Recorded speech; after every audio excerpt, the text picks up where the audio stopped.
మీరందరూ చాలా మంది పక్కన తెలంగాణ నుంచి వచ్చారు. జై తెలంగాణ.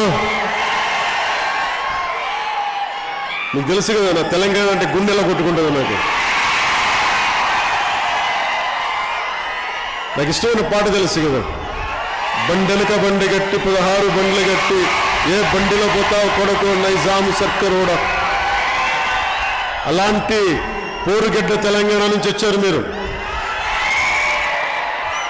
మహారాష్ట్రలో ఉన్నా, బోకర్లో ఉన్నా, మీరు గుండెల్లో మరాఠా శౌర్యాన్ని నింపుకున్నారు, తెలంగాణ పోరాట స్ఫూర్తిని నింపుకున్నారు. కాంగ్రెస్ అధికారంలోకి వస్తే తమ ప్రభుత్వం మహిళలకు ఏటా కొంత మొత్తాన్ని అందజేస్తుందని చెప్పారు. కాంగ్రెస్ మాట నిలబెట్టుకోలేకపోయింది. మరిన్ని ట్రెండింగ్ వీడియోల కోసం న్యూస్ 18 తెలుగు యూట్యూబ్ ఛానల్ను సబ్స్క్రైబ్ చేసుకోండి.